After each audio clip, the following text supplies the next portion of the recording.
Here's 2019 Horror Host Hall of Fame inductee, Drac. Oh, hi there. This is Drac, and you're watching the Monster Channel, where, if you keep your drapes pulled real tight, it can always be midnight.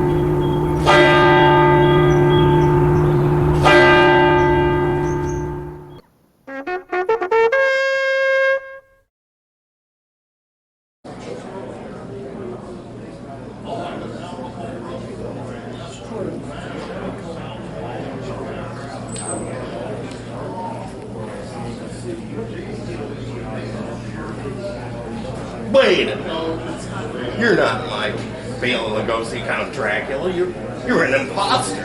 Imposter? No, I am Drac. I already have it. Oh, please, let me stay, Cortlandt. I'll do anything. Oh, no.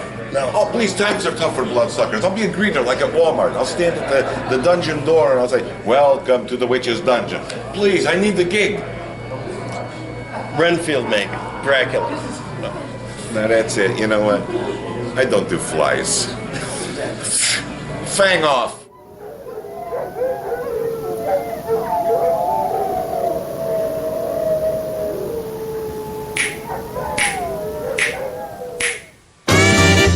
Not even close to being live from the Borgo Pass, it's Transylvania Tonight. With your hosts, that award-winning king of the vampires, Drac, and Countess Carita, the darling of the undead. Join Drac and Carita with their special guests, Ricou Browning, Veronica Carlson, Director Sam Irvin, Martine Beswick, Beverly Washburn, author Frank Delastrido, and many more, with a special appearance by Elton John, well, sort of. And now, here's Drac and Carita.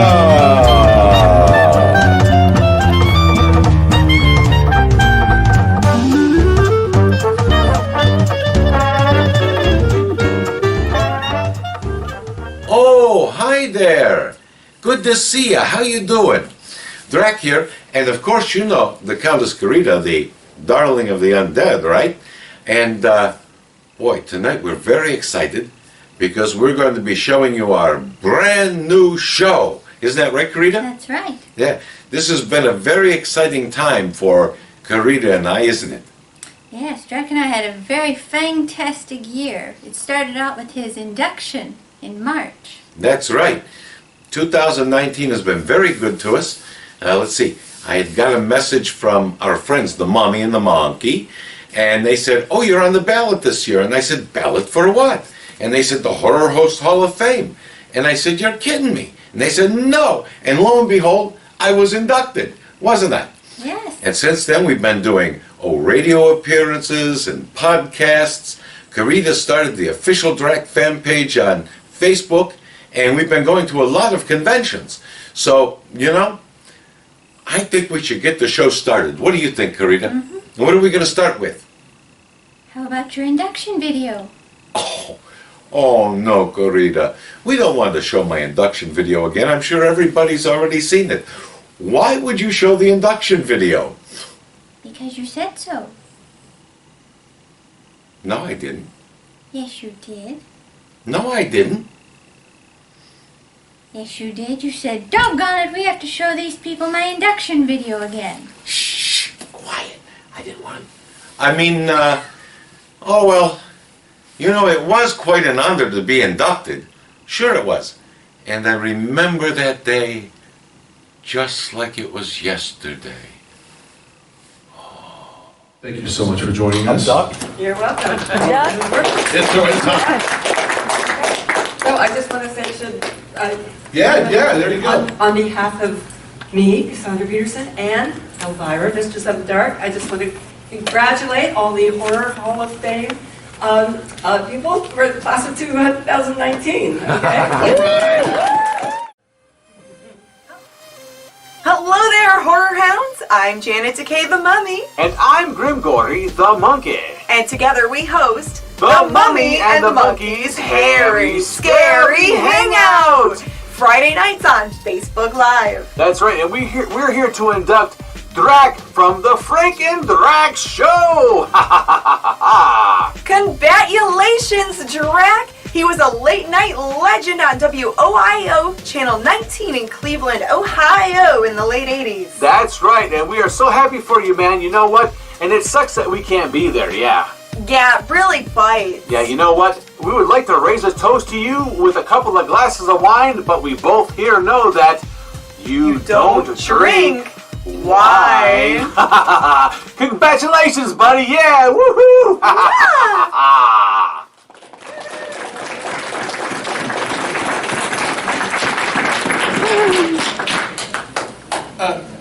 Congratulations. And Thank you, Jason. Wow.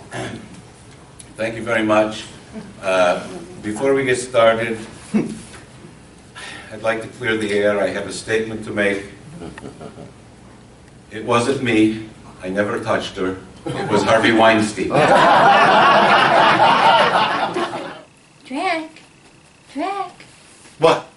are you ready to show the video? What video? Your induction video. Oh, no, if the people want to see the induction video, they could either hunt for it on YouTube because it's there, or they could join us on the official Drac fan page, and I'm sure it's somewhere on the page there. I think instead what we should do is get the show started.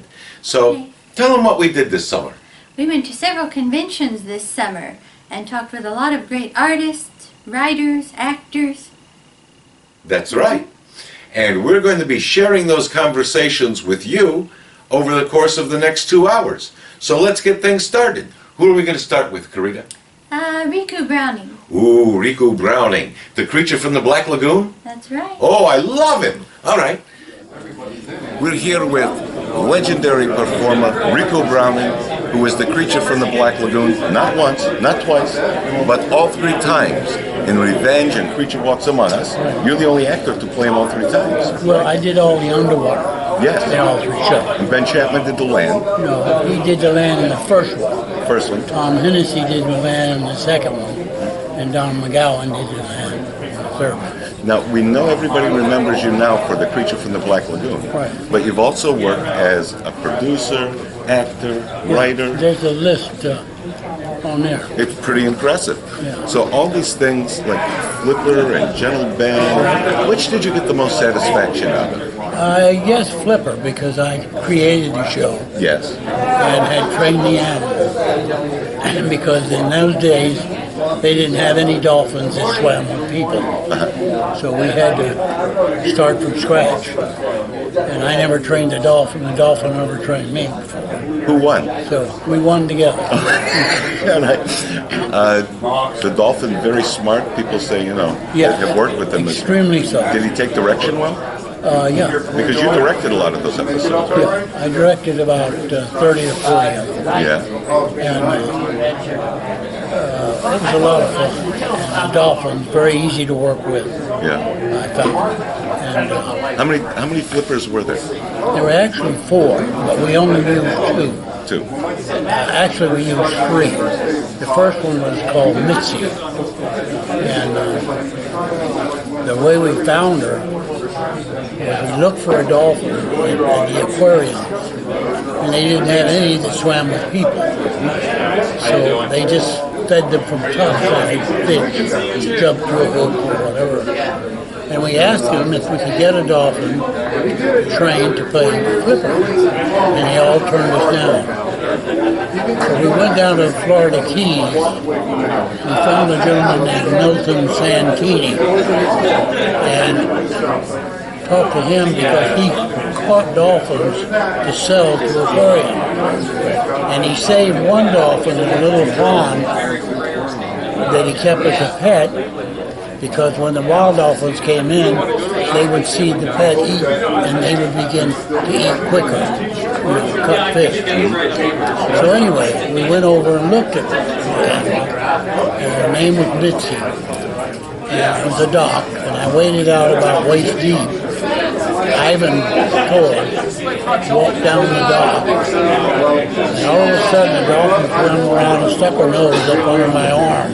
Yeah. And I looked at Ivan and I said, "We got Flipper." There you go. So I had to spend about 3 months training with my son, who was 9 at the time, to do the things we needed for the movie. So did your son double as Buzz, right? He doubled the Yeah, Luke. Now, was the dolphin easier to work with than the bear on Gentle Bell?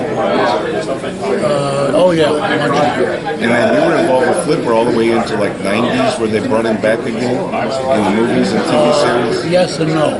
I was only involved in the remake feature. Yeah. And that they had to pay me money. I didn't get involved. And then as a director, you did underwater scenes for 2 of the Bond films?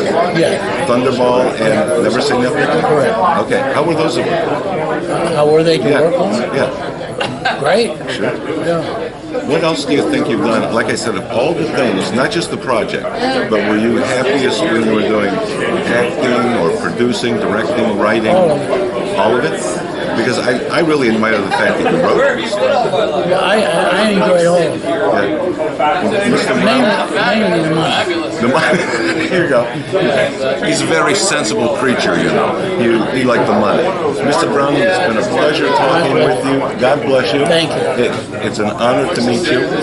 And this has just made the Monster Bash for me. We're working on, this is a Monster Bash special that we're doing. Right. We've shot the video with some of the Hammer stars have been great. And I was kind of reluctant to approach you.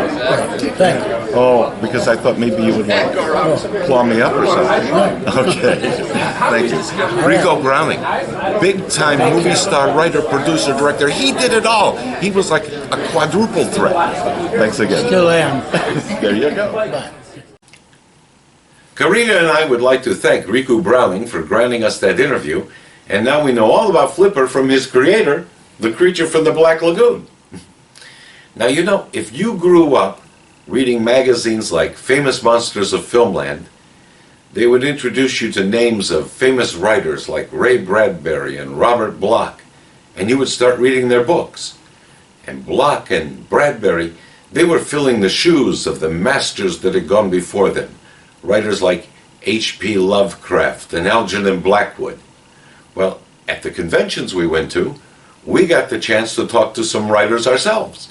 These fellows are now filling the shoes of Bradbury and Bloch, just like they had filled the shoes of Lovecraft and Blackwood. So let's listen into what they had to say, and who's the first writer we're going to be talking with? Brad Braddock. Our friend Brad. All right. Our next guest is publisher and author Brad A. Braddock, who has just started a new imprint, a publishing house, and the imprint name is? Arcane Shadows Press. Arcane Shadows Press, yes. And you will know Brad from Memoirs of Murder, which if you follow us on Facebook at the official Drag fan page, you know that the Countess and Karina and I, we did a reading from this book recently. We read the first chapter for all of you. It's brilliant. This gives you the whole back. Well, why am I telling you?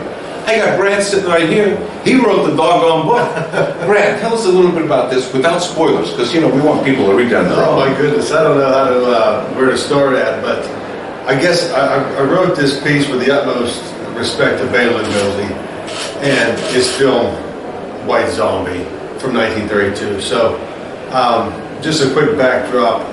Just absolute fan of classic horror, and I was watching this film one night, White Zombie, and I was thinking to myself, you know, we always go back to the same films over and over and watch it. I mean, we love to watch it. It's fantastic to do that. Repetition is the spice of life. Absolutely.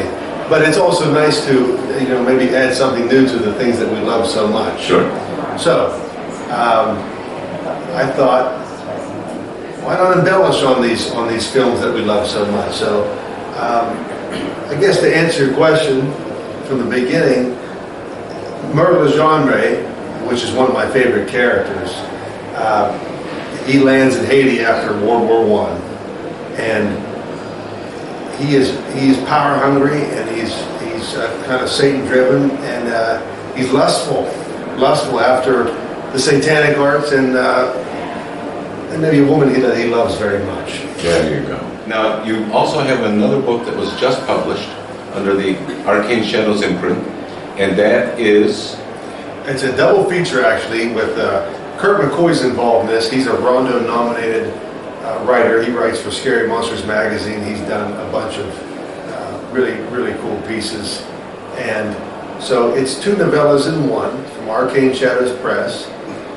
We have Death Doth Hold Name, which is my story, and then we also have Night of the Iron Monster, which is based on a Bela Lugosi 1939 serial, The Phantom Creeps. Yeah, we talked to Kurt about that. Oh, you did? Oh, Okay, sure. awesome. Oh, yeah, he did a great interview with us. Awesome. And yours is... It's called Death Doth Hold Name. It's a standalone dark fantasy piece.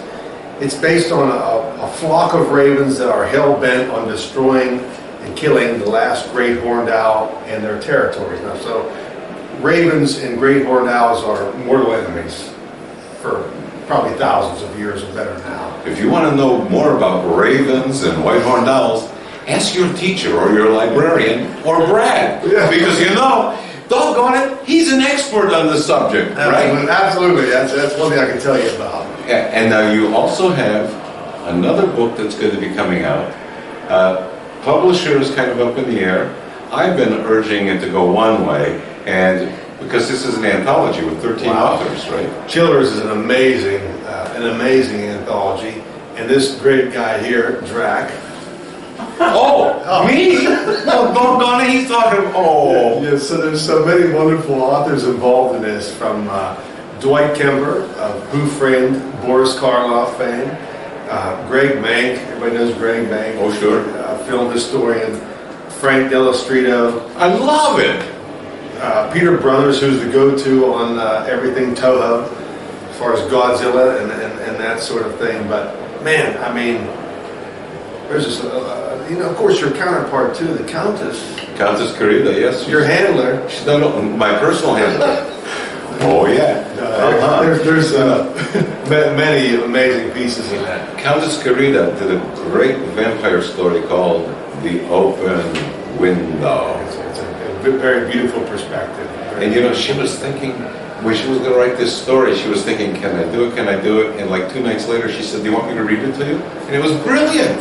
I'm telling you, not just because she's mine. It's a gorgeous It was a piece. brilliant story. It's Yes. a gorgeous piece, one of my favorite in the anthology And series. who does your mother think wrote the best story in the Well, you, of course.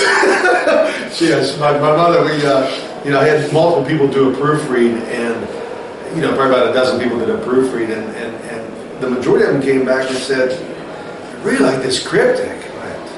What about my story? What about my story, Cryptic. What a great title. Who wrote that one? I think it was you, Drac. Me? I must have written it in a dream. I don't even remember. Oh, tell your mother she gives me the vapors. She loves your story very much, loves you very much. Well, we love her. She's been checking you out on Facebook and enjoying your page and your work tremendously. Brad, God bless you. Thanks for joining us. Kurt was nominated this year for a prestigious Rondo Award, right, Kurt? Yes, sir. Congratulations. I know you were like not the choice this year, but you're a young guy. You got years to go to get this, So it was just an honor to be nominated, wasn't it? It was exciting. And it was like my first year that I was even eligible. So it was first year he was eligible, and that was for an article on Universal's first mad scientist. It was about a lost silent film from the 1910s. Is it an actual film? Yes. And who was the first? Spoiler alert. Who was Universal's first mad scientist? Was the lead scientist in a film called The 11th Dimension. The 11th Dimension. He was experimenting with trying to bring, he had a system to bring the dead back to life that he wanted to test. So he was trying to talk another doctor's patient into allowing him to shoot him so they could bring him back to life. Oh, have you actually seen the film? No, it's been lost. It's lost. Yeah, it's been lost for over 100 years. Was that one that was lost in a big Fort Lee vault fire that Universal had? Actually, yeah, it's not quite 100 years, but it was, I think, 1924 was when most of those went up. And people may not know this, but Universal used to house everything in Fort Lee, New Jersey. They had a huge vault fire, lost almost everything the studio had done up to that point. Oh, we should also mention while we're here that Kurt is a member in good standing of the Drac Pack, which you can join on Facebook at the official Drac fan page. And that wasn't really my idea to call it that. That was Countess Carita's. I would have been a little bit more humble about it, like some guy named Drac Page, but okay. So we also have a new project that you collaborated with Brad Braddock, and you've published this under the name of the press is Arcane Shadows Press. Arcane Shadows, and the two of you have novellas in the same volume, and yours is Night of the Iron Monster. And Night of the Iron Monster. This is, what is the gist of it? It uses the robot from the Phantom Creeps serial. A wonderful Bela Lugosi film. Yes. A forgotten Universal monster. Universal made the serial. There was a feature version of it. So technically, that robot is a Universal monster in public domain. You always have to be careful. Yes, public domain. All right. And so this has just been published. Right. And if anybody wants to look for the book, where can they find it? It's available on Amazon. I'm not sure where else Brad has it available for, but I know it's available on Amazon. So Brad's handling that for Arcane, but you can find it. It's readily available. Kurt McCoy, Amazon, The Night of the Iron Monster. Kurt, it's been a pleasure to meet you finally. We've been messaging back and forth for months on Facebook, and it's an honor to meet you. And good luck with the book. It's going to be great, I know, because he's a great writer. Oh, because you're also going to be in that Chiller anthology. Yes, sir. And he's got a great story in that one. He's got the Puppets of Frankenstein. Right. Oh, and he's got all those little guys from Bride of Frankenstein that Dr. Pretorius made. Oh, and they're just like, and when something bad's going to happen, these little guys are in the carnival, in a wagon. And I'm not going to spoil it for you. You're going to have to read it yourself. But am I close? Yes, sir. All right. Okay. Again, Kurt, pleasure to meet you. God bless you. Thank you. And now a real treat. We have film historian, author, researcher, Frank Dell'Istrito, who has his new book. Oh, this is great. I'm going to take a copy of this back to the castle with me. Carl Denham's Giant Monsters. Frank, it's a pleasure to meet you. I'm Direct. To meet you. Okay, and so tell me, now this book, this is your newest. That's my newest, just came out. This is like an incredible text, over 500 pages. Over 500 pages. Everything you ever want to know about big apes is in this book. Yeah, I think so. All right. Some people want to know more, but those people have issues. Issues of famous monsters. Issues of famous monsters, cult movies, whatever. You guys are okay if you want to know more. So, anyway, how long does it take somebody who's a serious researcher on horror films to put together a book like this, or Vampire Over London, or your book about Werewolf Remembers? How long does it take to do these? Well, actually, I've been thinking about it, researching it my whole life, ever since I got into these movies. I sat down and started writing a book in December of 2017 and was pretty much finished by January 1st, 2019. So it took a little over a year to do the actual writing, getting the photographs, things like that. But I'm always thinking about these things. Stills and everything here, and we understand that George Chastain. George Chastain did the cover. Yeah. And he just told me some of his intricacies in that cover that I didn't notice until he pointed them out. So I won't spoil your search, but I'll let you guys look for them. Are they in there? They're on there. They're on the cover. Now, when you were researching the book, after thinking about it all your life, without giving us a spoiler alert and making people buy the book, okay? What's something you found out about the making of King Kong that surprised you? Okay. Here's the news flash. There's nothing about the making of King Kong in the book. I don't talk about that. I talk about the characters in it. In my books, which David Colton, who I assume is a friend of yours. Oh, sure, we interviewed him last night. Yeah, David Colton calls what I do facto fishing.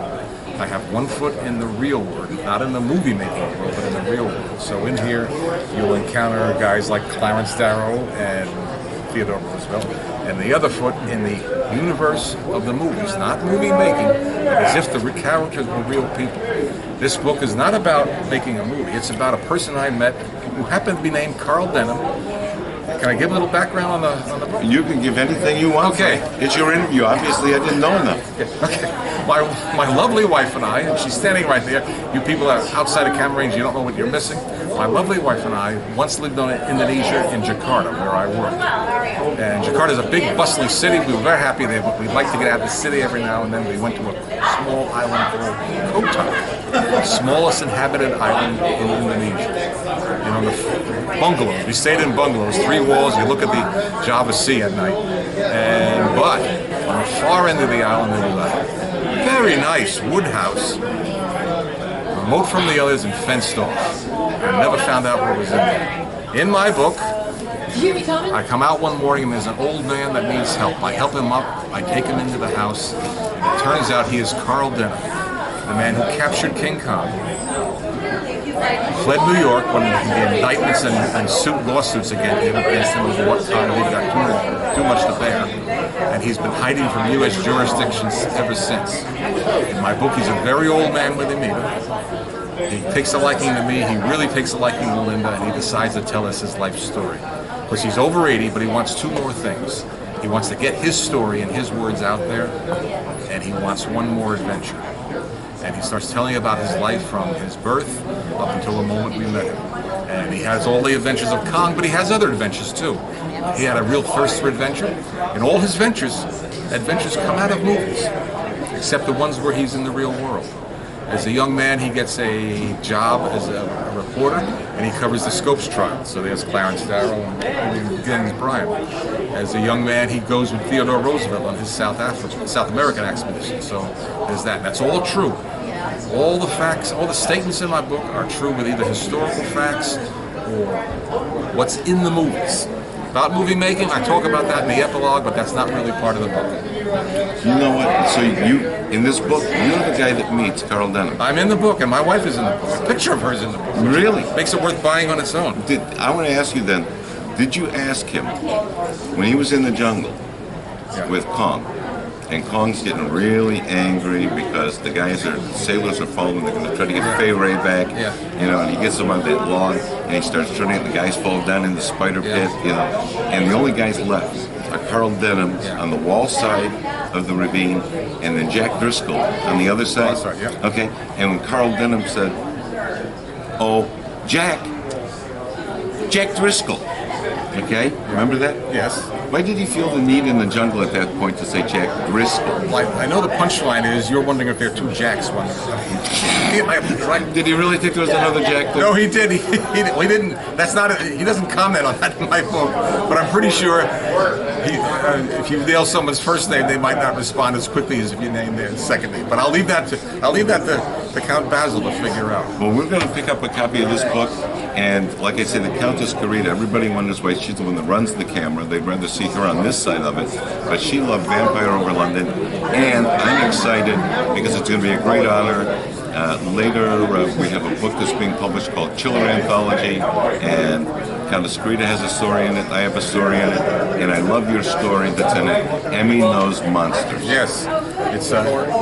Well, first of all, I'm jealous that you have read my story and I haven't read yours, but I read it as soon as I get the book. Oh, mine's brilliant. Yes. And I think, from what I have seen of the stories in the book, and I haven't seen them all by any means, mine takes a slightly different tack.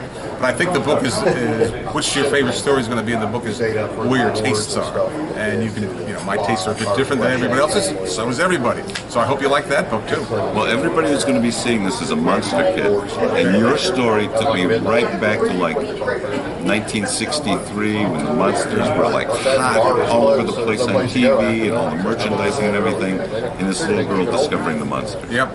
Frank, thank you so much. It's been a pleasure. Hope you have a safe trip back.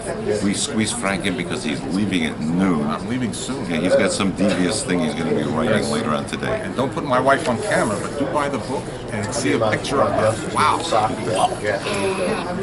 Thank you. Thank you. We're here with bon vivant raconteur, man of many hats, even though he's not wearing one, but you can tell he's a spiffy dresser. That's right. Author, artist, performer, Dwight Kemper. And Dwight is the author of Who Framed Boris Karloff, Bela Lugosi, and The House of Doom, and his latest book, The Vampire's Tomb Mystery. Dwight, it's good to meet you. Good to meet you as well. Yes. And I understand you're going to be also in a collection that's coming out very soon, the Chiller Anthology. Yes, indeed. Ah. My contribution will be The Abominable Inspector Krogh, which answers the question, how in the world, as a child of 5 years of age, did Inspector Krogh survive having his arm ripped off like a turkey leg by Frankenstein's monster? I've read the story. He explains that and so much more. But no spoilers here. They have to read them. Now, Who Framed Boris Karloff? This has a great cover. This is by Frank Dietz? That is right. Disney artist Frank Dietz. I see that this has an introduction by Sarah Karloff. Yes, indeed. Sarah was very instrumental, although she will deny it. She was very instrumental in helping me to portray her father accurately. There was one scene in particular where when I originally wrote it, Karloff is upset about being used as a dupe for a murderer to get away with murder. So he's very angry as he's working in his garden and he's stabbing at the ground and things like that. And Sarah, that's right, murder. These are all murder mysteries. And Sarah told me that her dad would not do that. He would either sulk or mope, or he would be very quiet. He wouldn't actually get angry with anything. So I rewrote the whole thing to coincide with it. And then we had Bela Lugosi in The House of Doom. What can you tell us about this one? This takes place on the set of Bud Abbott and Lou Costello Meet Frankenstein. What? Yes, indeed.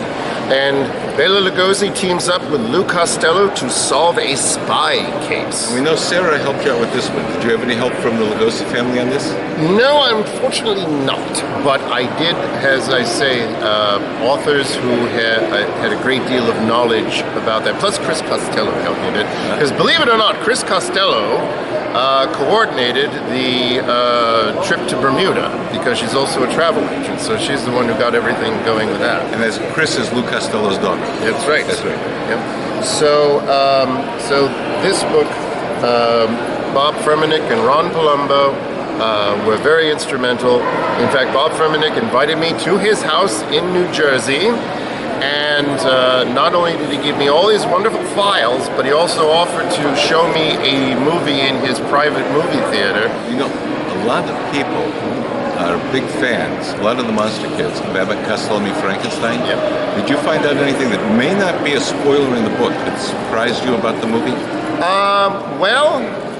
I know things that are actually in the book that include who was late on the day of the shooting of that staircase scene, and I also came up with mystery reasons why they were late.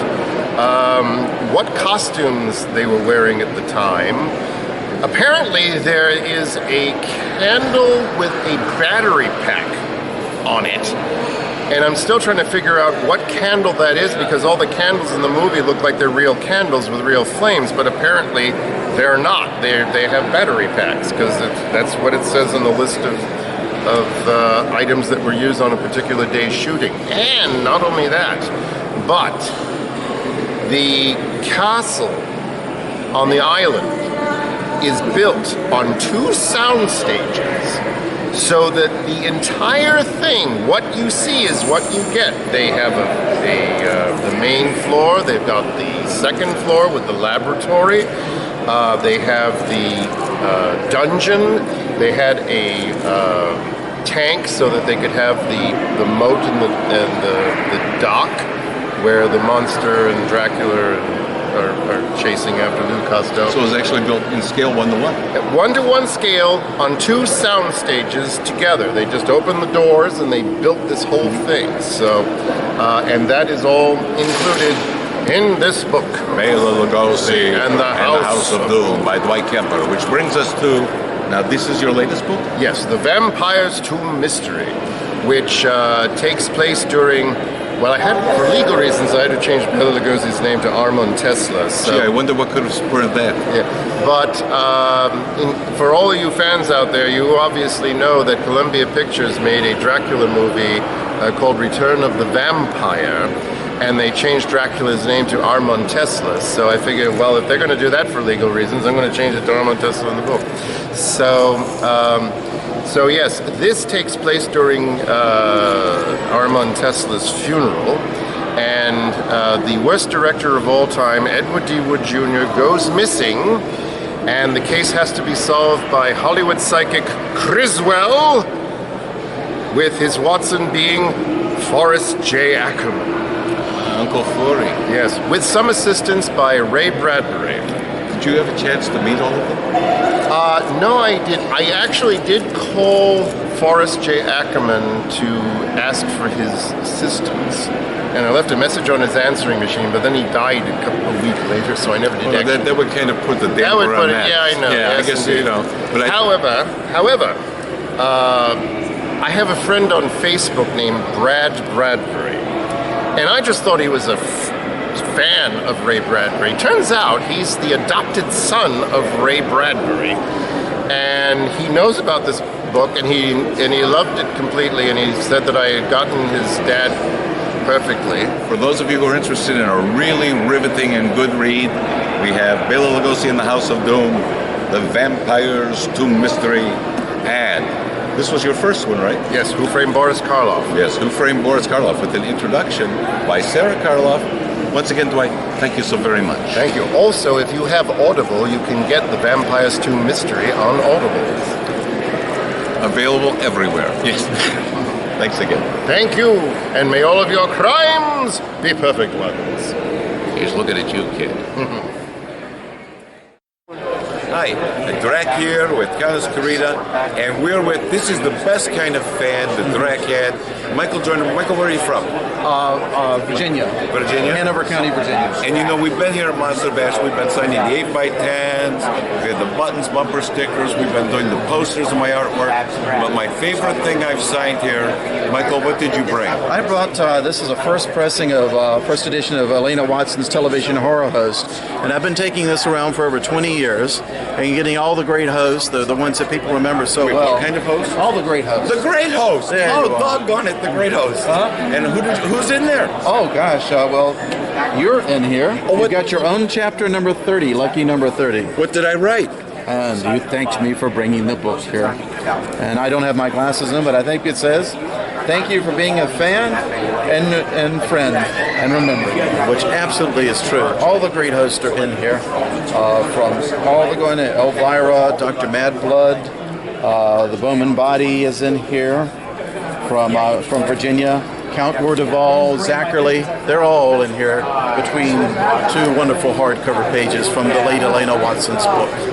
And it's going up with the records in the archives back home. There we go. And once again, what kind of horror hosts were those in that book? The classic horror host. No, you the said great horror host. Do this. What kind of hosts were those again? The great horror host. Oh, did you hear that, honey? I did. All right. Thank you, Michael. And I'm telling you, I got a bigger kick out of you bringing that here to sign than anything else that's happened all week. Well, it's an honor and a pleasure to be here. Thank you. Bats wishes, buddy. If it's one thing I love almost as much as my warm gobbet of blood in the morning, it's fantastic artwork. And Drac and I had the pleasure of talking with not only 1, but 3 Rondo Award-winning artists. First off, we have horror artist Malcolm Gittens, who's also a member of the Drac Pack, I might add. Then we have artist and illustrator Mark Maddox, whose work you've probably seen in such publications as the Little Shop of Horrors and Scream magazine. And lastly, we got to talk with the cover artist of Scary Monsters magazine, Scott Jackson. And let me tell you, this was such a thrill and an honor for me especially. I've seen all of these men's work online, and it was just such a great honor to finally meet with them in person and get to talk with them and see their artwork up close. Oh, Carita, Yes, could I ask you a question? sure, Do you have a favorite artist? yes. And who would it be? Well, I'll give you a hint. Uh-huh. It's one of the three men I've just mentioned. Oh. We're talking with Rondo Award-winning artist Malcolm Gittens. How you doing, Malcolm? I'm doing fine, I'm Direct. Good to meet you. Hey, I wanted to ask you. Now, you won the Rondo in 2016. 2016. All right. And then the other award we have, the Monster Bash. If we could pan over and see, this is the one that looks like Forrest Ackerman. Okay, the Bronze Award. And what year did you get that one, Malcolm? Same year. Same. So it was a Same banner year for you. Yeah. Oh, the stars must have aligned just I know, right right? for you. I'm the only fan to win both awards in 1 year. So it was the Rondo, and the other one is The Monster Bash Lifetime Achievement Award. from this convention. Yes. There you go. Yes. Did you see like an uptick in your stock as an artist? A little bit, yeah. People they know my name, they know my art now, which is nice. Yeah. And people who follow my page, they know about my Rondo Award. So people come by, they're happy to see it, and I'm happy to show it off and be proud of it. Well, you should be proud. You should be proud of the recognition. It took 5 years to win the Rondo Award. 5 years? 5 years. It was long overdue then. Yeah, but let's see. Lugosi didn't win an Oscar for Dracula. I know. And I taught him everything he knew. So he never got the accent right though. Yes. Thanks for speaking with us. Wow, look at all of this beautiful art. This is just gorgeous stuff, and it's original. And my goodness, why, this art is all done by Mark Maddox. I love his stuff. And oh, look up here, Carita. Why, once again, you never know who you're going to run into. It's artist extraordinaire, Mark Maddox. Hi, Drac. How you doing, Mark? Good to see you. Nice to see you, Drac. I've loved your work for years and years and years. Well, you're not that old. I'm older than you, I'm only 39. But I wanted to ask, whenever I see anybody who's so prolific with all the... Don't worry, you're safe. I wanted to know... I'm doing the... Never mind. That's all right. I told you, though, you're safe. Well, maybe not. Okay. So I wanted to ask, anytime I see anybody who does art like this and is so good at it, you see like sculptors like Jaeger who does the model kits, and he's been doing it since he was a child, Right. Is this something that fascinated you even as a little boy, that you were drawing all the time, all the monsters? I was watching Sir Graves Ghastly. We lived there near Washington, D.C., and they had brought it in from Detroit, syndicated it. And he had a thing called the Art Ghoulery. And so they had like little werewolves and little werewolf drawings. Kids would send pictures of Frankensteins and all that stuff. That was part of it, and also kind of a love of comics and a love of film. So it kind of all snowballed into me wishing I could draw. And then finally just started. Some buddies and I were all starting to learn how to draw, and we kind of egged each other on. And I loved film. I loved drawing all this kind of stuff, Star Trek, things like that. And it just kind of kept going and going. So you just did self-taught on your own? Oh, the real beginnings of it, yes. And then finally, when I became a young adult, I went to art school and then the university and stuff like that, and did some painting classes and stuff like that. Who were your influences? James Bama, the guy that used to do the Doc Savage covers. We know Bob. We have Doc Savage. He also did all the box art for the Aurora monster kits. Right, exactly. I wouldn't be an artist if it wasn't for Jack Kirby. Because of the dynamics and the energy. I think he was very good at kind of leaving a trail of breadcrumbs. And people and young people could look at it and go, oh, wait a minute, I kind of get how he drew that. And then you start with that. you draw that way for a while, and then you branch out and start becoming yourself. You start your personality takes over. And they said Kirby was amazing because he could start with like a belt buckle, and once he had the belt buckle done, he'd just fill everything in around. Yeah, he was about the fastest. I think he was one of the only artists I'd heard up to like 7 pages a day. Yeah. Most comic book artists get 1, 2 if they're real fast. He could do 7. So now you've turned your passion into your profession. Yeah. You've been doing this for how long now? Well, this kind of thing probably I'd say about a decade. But I've been a commercial artist, a professional artist since the early 1980s. Yeah. So and this is your real passion, though, right? Yes, this is the day job now. Yeah, okay. I no longer work corporate. And you were saying every month you have like covers to do. Yeah. Where do we see your work? You'll see it with Little Shop of Horrors, especially on Scream Magazine, Infinity Magazine, We Belong Dead. Blu-ray covers from Shout Factory and Kino and Severin Films. So it's a lot of stuff. And then for fun, a lot of times when I want to scratch an itch at something that I particularly want to draw myself and nobody's asked me to do, I'll do these pencil drawings. There you go. And the pencil drawings are beautiful. Mark, thank you for speaking with us. It's been a pleasure. I love your art. Truly, I've been looking at it for years. Well, thank you very much. Gorgeous. I appreciate it. Thank you very much. All right. I've admired this guy's artwork for years. Scott Jackson, who is a great artist, does all the covers for Scary Monsters and so much more. Scott, I'm Drac. Nice to meet you. Nice to meet you, Drac. Thanks for coming here. Oh, have a great look at the, well, but you don't shave either. Scott, I was wondering, and I ask people the same thing when I see their artwork. Was this something that you were always, like as a kid, drawing monsters and doing monster art? Oh, yes, definitely. I think it was just happening since I could pick up a pencil or a crayon, maybe starting at 3. And I think the idea of monsters and always fascinated me. So, yes, I was doing them early on.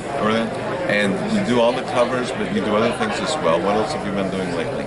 Well, if it has to do with album covers or Halloween, heavy metal, or horror, you can usually find me doing it. That's what I do, custom art for those particular genres, and I've been doing that for a long time. And for people, fans who love your work, they can get your prints, they can probably find them online? Oh, sure. When you go to monstermangraphic.com. Oh, the King Kong you had is gone. Somebody took it. I love that Kong. Oh, thank you. Yeah, it's one of our newest ones. Usually get just an assignment like, Scott, this is what we want, do this, or do they say, we need something for the magazine this month, and you say, well, okay, there's something I've always wanted to do, and so I'll do something around this design. Which comes first, the chicken or the egg? It can go both ways. You know, I love it when a customer kind of knows what they want, but there's many times that they need ideas. So that's when they come and say, you know what, I'm kind of stumped on this thing. Come in and give us what you think should happen with it. And luckily enough, everything's turned out okay so far. There you go. I want to thank you for spending some time with us, and I love your work. I've seen it for years, and I'm just so happy to finally meet you. Thank you. Same here.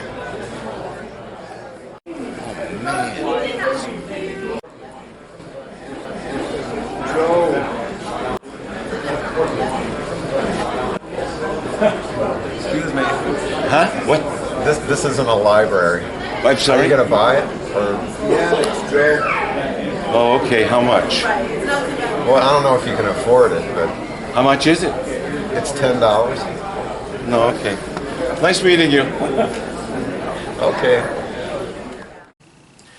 One of the great things about going to conventions like Karina and I did this summer is seeing and reacquainting yourself with old friends.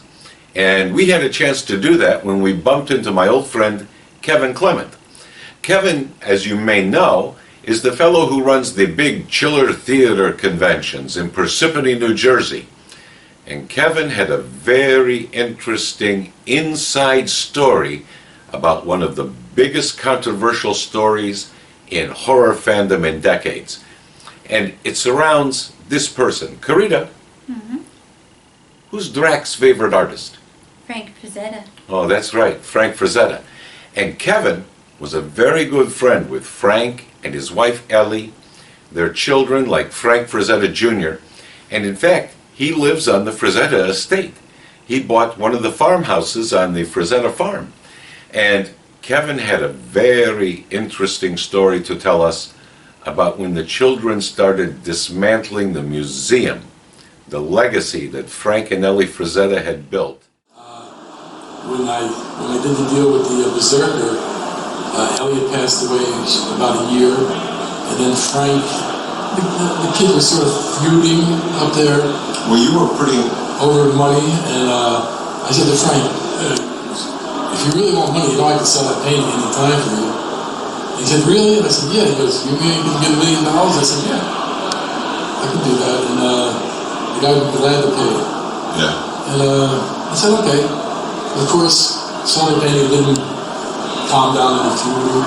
No, because you were pretty. Can you talk about this? Yeah, I can talk about it. Right. Kevin is a hero in my mind because Kevin, you were tight with Frank Jr. Yeah, still am. And the other children and Frank, who had had his stroke by that point, were in Florida, all right, and caught wind of the fact that they were going to sell off all the paintings, right? Yeah, it wasn't good. Yeah. They were gonna just once Frank passed away, they were just gonna sell them to the four winds of the earth. And so what did you and Frank Jr. do? He asked you to help him. Well, it was funny because I went to Burger King one day. It's snowing, and I came driving the thing, and I see a little U-Haul thing over by the museum, and what the heck's going on? So I said, let me go and eat. I'm gonna go and see what happens. So I'm eating, and all of a sudden Frank calls up, hey, can you come over here to the museum? I need some help. So I said, okay, sure. And then he told me what was going on, that they wanted to take the paintings and they wanted to sell them and they wanted to put them in safe harbor and get them someplace in New York City, put away in storage.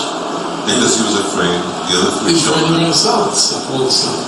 And then one of the children, there's three of them, two girls and a boy, one of the children called the cops on him, saying he was stealing all his art.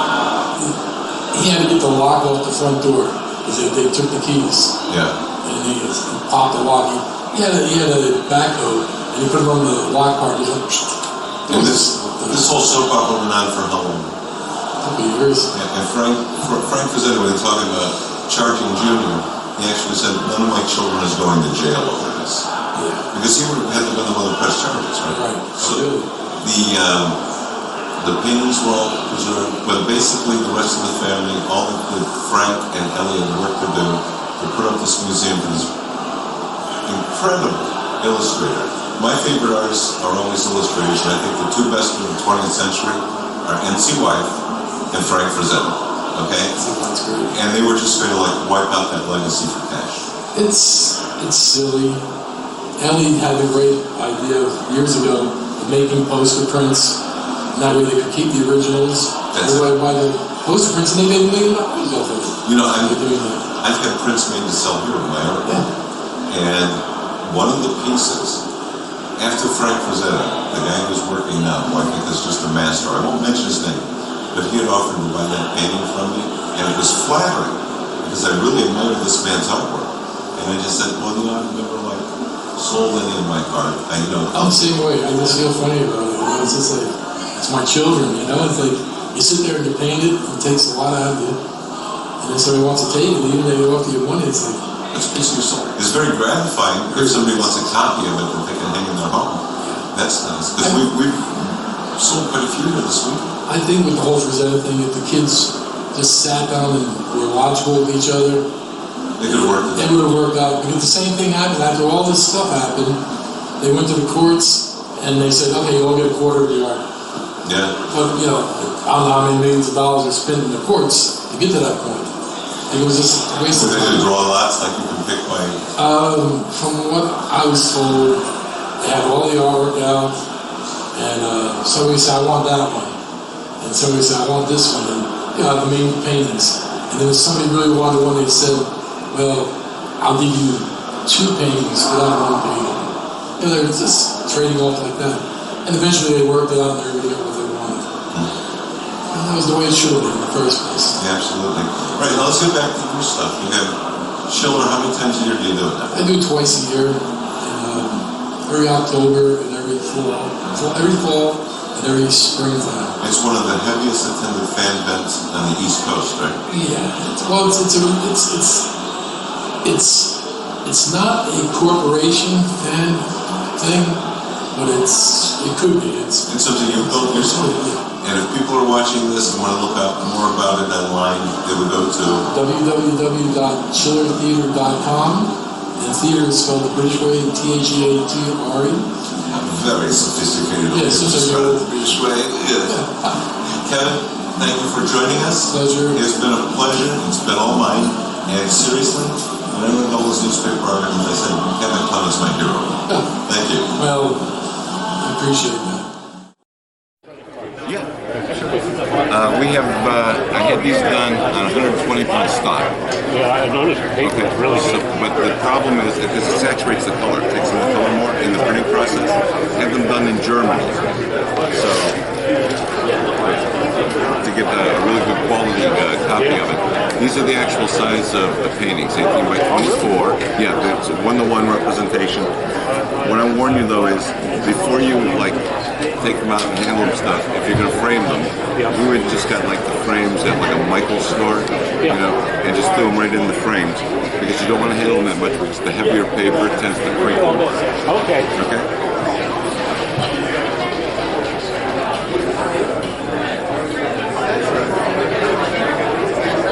So we got Dracula.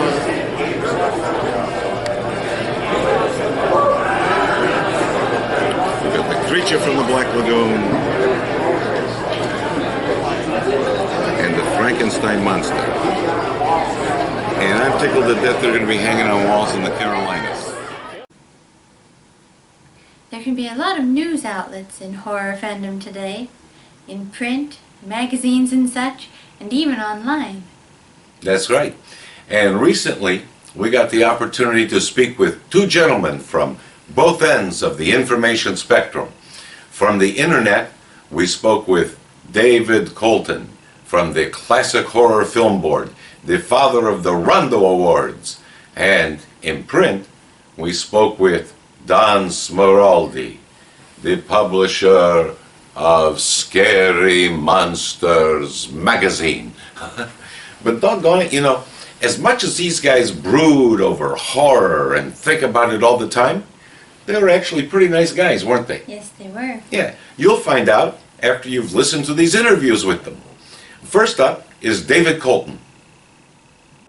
Now, the Classic Horror Film Board, how did this come about?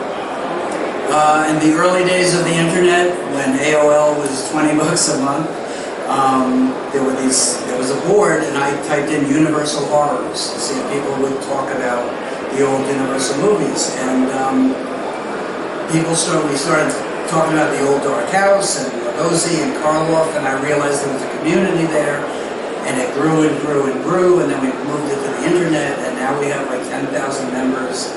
10,000? Almost 1 billion clicks, which are only clicks, but still 1 billion of anything is a lot. So just about everybody that's watching this right now has probably been on the page, surfed that page, read the information on it, and that's all thanks to you. I wouldn't say it's thanks to the members. And he's being modest. No.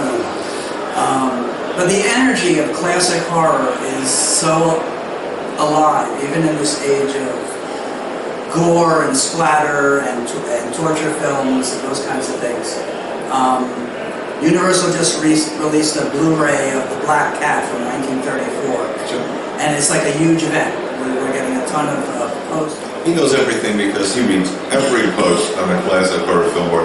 All right, so the Classic Horror Film Board then came out of this Universal blog. Right. And what year was that? That was 95. 1995? Yeah. So you're up now, 95? Almost 25. Almost 25. So you're coming up on 25th anniversary. Yeah, no, it's ridiculous how long we've been around. People are born, some people die. It's sad when you see like a friend and you read about this person passed, this person passed. The Rondo now, which came first, the chicken or the egg? Did the Rondo come out? The board came first, and we talked about having an award of some kind. And, you know, she would call it the Boris, the Bella. Somebody mentioned Rondo Hatton, and Terry Gamble, who is a Superman artist, comic book artist. Excuse me. That's all right. You got something in your throat? No, it's not. So Terry Gamble. Terry Gamble, the Superman artist, sent us a sketch of what the bust looked like. And he sculpted it beautifully, and it's based on Rondo Hatton's appearance in House of Horrors, where they make a huge sculpture of him. And the first year, 184 people voted. The next year, 600 people voted.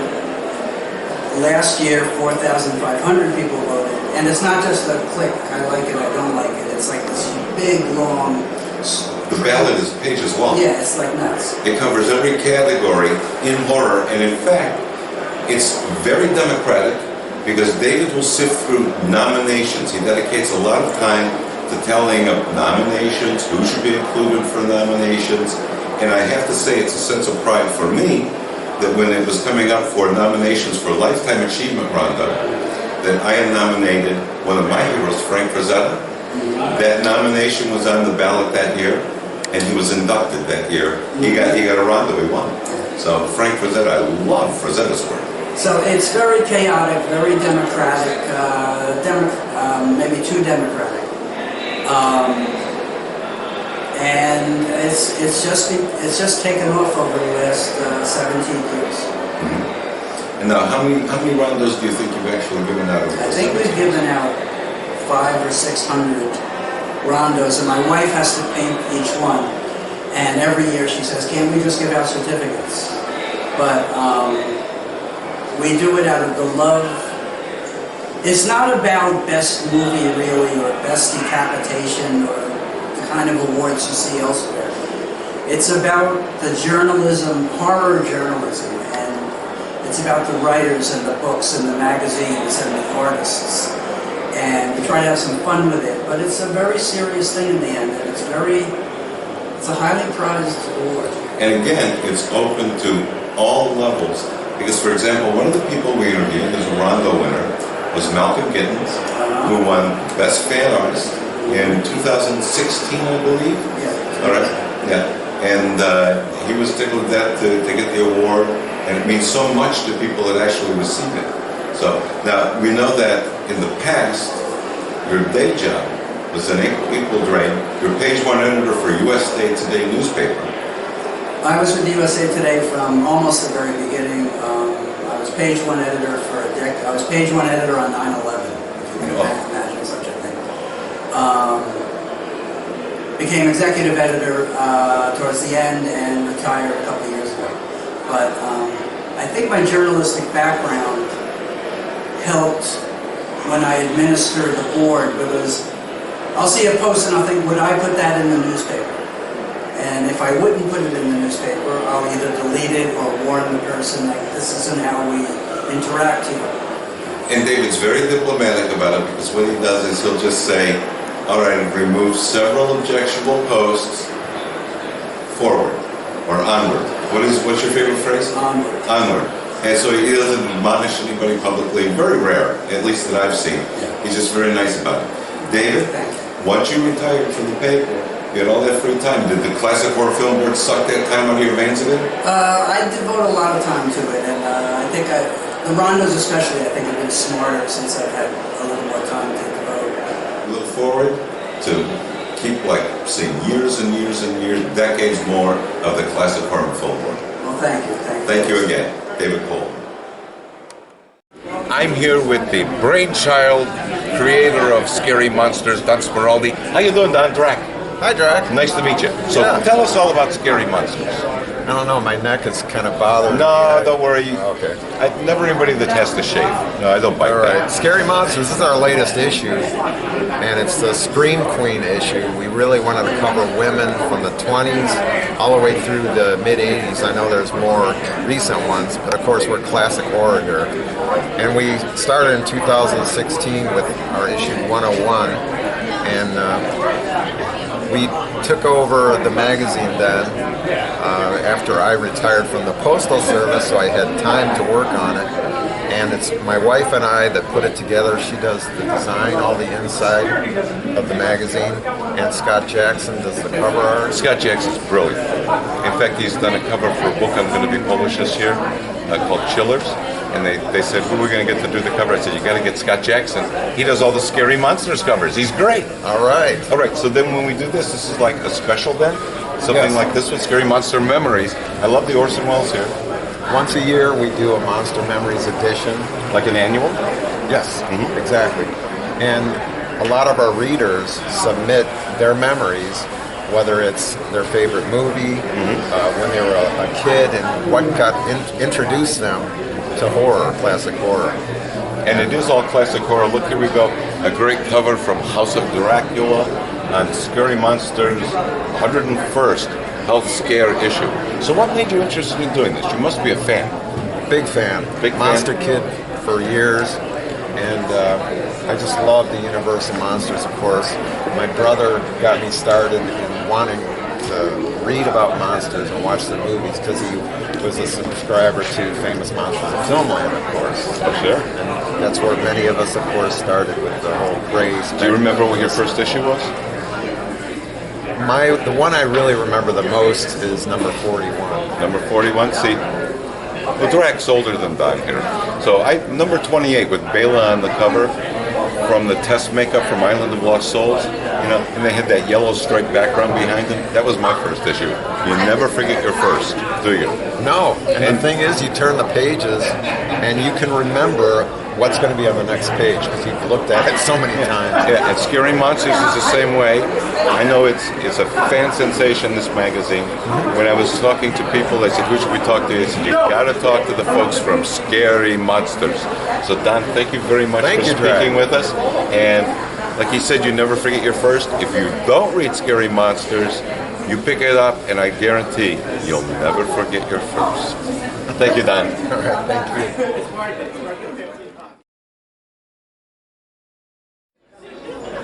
Excuse me, Drac. If you want to read it, buy your own copy at this time, please. Oh, well, could I get a deal on this issue of Scary Monsters? We'll think about it. All right. Can I just finish the paragraph? Okay. Thanks. You know, if there's one thing that Karita and I really love, it's the movies. We could watch them and talk about them for hours and days on end. And it doesn't matter what kind of movies they are, as long as they're good ones. Karita gets all misty-eyed thinking about watching an 1896 George Méliès film on DVD. Isn't that right?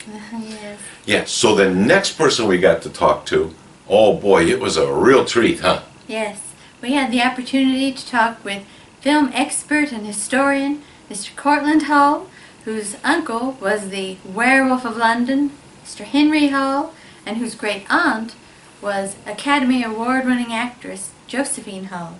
Yeah, Cortlandt was a lot of fun to talk to. He talked to us about his relatives and movies and his museum. Man, well, it was just a lot of fun, and you'll find out. Here's Cortlandt Hull. This is someone who has a horror legacy, the nephew of the Werewolf of London, Henry Hull, Mr. Cortlandt Hull. Cortlandt, it's a pleasure to meet you.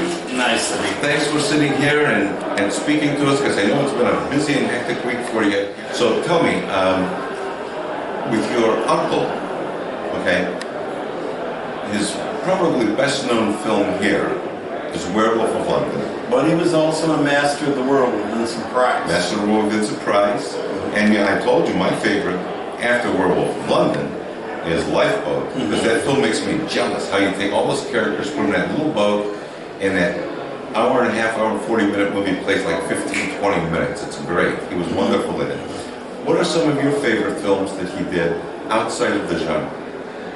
Well, it's still a little bit into the genre. I especially like he did this movie about magicians. It was directed by Todd Browning, and it was called Miracles for Sale, but it was based on the book Death from the Top Hat. And he always told me about it under that title because that was the title they shot it for. I didn't see that movie for years because I was looking for that title, Death from the Top Hat. in it, he plays two magicians, two different magicians in that film, Henry Hull is. And he's really good, not only that, but Gloria Holden, Dracula's daughter, is in the film as well. But it has a lot of atmosphere due to the fact that Todd Browning directed it. And another one that I really liked that Henry was in was Hollywood Story, which is really film noir, and that's with Julie Adams and Richard Conte. So we're talking into the 50s now? Yes, that was early 50s. Right. And then Death from Top, Miracles for Sale was 1939, I believe. Okay, that was probably one of the last things Browning did. It was the last film he directed. Yes. And that was at MGM. And what about his last film? What was Henry Hull's last film? The Chase, I believe. Yeah. And the horror legacy was in your blood. I'm sure you have stories about your uncle. And don't forget also, my great aunt was Josephine Hull, and she was in Arsenic No Lace on the stage with Boris Karloff. What? And then she did the movie Arsenic No Lace. Which Boris contractually couldn't do. He couldn't do because he was tied up with the Broadway show, which ran 4 years, which was unheard of on Broadway at that time. And then she later did the Broadway production of Harvey about the invisible 6-foot rabbit, and then she He's here with you right now, of course. Right. Well, she appeared in the movie, of course, with Jimmy Stewart, and she won an Academy Award for Best Supporting Actress in that film. That's amazing. And repeated in Arsenic and Lace, her stage performance. Yes. And again, her and Gina Dare, the two that played with Boris on Broadway, they were able to reprise their role in the movie. And Raymond Massey had only gotten the part because... Well, because they couldn't get Boris Karloff. But I have to say, Raymond Massey did a wonderful job, nevertheless. But the line never works about he gives me the creeps, he looks like that guy, Boris Karloff. Well, they did it with makeup. They made up Raymond Massey to look very much like Boris Karloff. But on stage, I got to tell you that bit was stolen. From production, I saw Room Service that Victor Jory was in, and he was playing the Russian bellhop, the guy who would deliver meals to the guys that were like, and they did, we're going to put your name up in lights because they were trying to scan meals out of the hotel and you've been told not to deliver anything else. So we're going to put your name up in lights like Akim Tamirov, Victor Jory. And Victor Jory said, I love him. So I can imagine the Karloff line about he looks like Boris Karloff. Well, it brought the house down.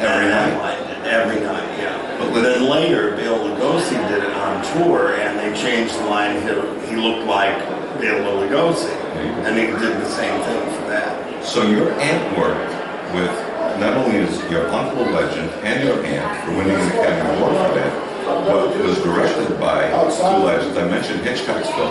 Yes. Your aunt was directed by Frank Capra then. That's correct, in Arsenic No Lace. So did they give you any personal stories about any of these people? Well, my aunt died when I was really very, very small, so I never got to know her. I got to know her indirectly because of stories that Uncle Henry told. But later, I got to know Cary Grant. No kidding, you got Cary Grant? Yes, I did. He knows everybody, doesn't he? So when I met Cary Grant, first of all, it's funny to imitate Cary because when he was talking to me, in my screwy little brain, I'm thinking, you sound just like Cary Grant. But, and you know, today if you do that voice, kids might know him as Cary Grant from the Flintstones. Yes. You know, that's it. Okay. Yeah. Or they think of Tony Curtis imitating Cary Grant and Some Like It Hot. But he told me that when they did, he loved working with Josephine because he said they would go to a side and they would work out little bits of business. And you have to realize Cary Grant was an acrobat in the circus early in his career. And so there's a lot of pratfalls and things that he did in Arsenic and Lace. But he just loved her because she had this bouncy way about her. You know, she sort of bounced when she walked. And so she was walking away in the scene, and they were filming. It was all, the cameras were rolling. And he gave her a little pat in the behind. And she turned around, stayed in character, and she says, now Mortimer, you behave. And Capra liked it so much, it's still in the film. That's right, really in the film. All right, now, since that time, okay, you have a museum That you're the owner operator of in Connecticut? Yeah, I founded it in 1966 when I was only 13. Really? But the thing of it was, I was fortunate to know Don Post Sr., who eventually introduced me to Vern Langdon, and then eventually I got to know John Chambers. And so I learned how to do this from the very best. It's a creme de la creme. And then a little bit further on, then I got to know Dick Smith. So, I mean, I have, my career really is in art. I mean, I make my living as a freelance artist, and I've done work for Maxwell House and all sorts of companies over the years. But my love, my passion is doing the Movie Museum, which is the Witch's Dungeon Classic Movie Museum. And this is where we have some of the figures on display here, 3 or 4 of them. Here, yeah. And there's over 20 of them in the museum when we're open. Did you do the sculpts? Most of them, not all of them. Some of them. A couple were done by Mike Hill, and one was done by Paul Clemens, who was in Beast Within, and a couple other really raised similarities.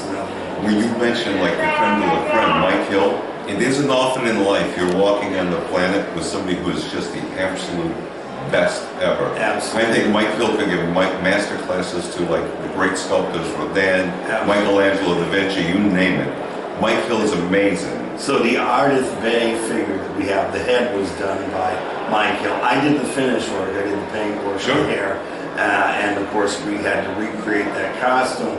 I have a costume designer, her name is Audrey Wellner, and she used to do Broadway work and other productions, and she's retired now, but she did this beautiful, just absolutely accurate costume for Ardith Bay, and you should see the one she did for the Beast from La Belle et la Bête, you know, Beauty and the Beast, 1946. Yeah. That's amazing. So, so if people want to see these, they have to come to Connecticut. That's right. The museum is Bristol, Connecticut. Bristol, Connecticut. Is it seasonal or year-round? It's seasonal at this point, and so you have to come during October. And it's like 3 museums in one in a way, because you first come in and you see displays of original movie props and original makeups that were given to me by Dick Smith and John Chambers, and then you're taken through the Wax Museum tour, where you see life-size figures very accurate to the films, and each is in a background set that reflects that film. Then after you take the tour, then you're brought into our movie room, where you get to see feature films on real film, not video, but actual film. And there are also display cases in that room with other memorabilia that are lit, so while you're watching the movie, if you want to go around, you can see more there. And it's all for just $6.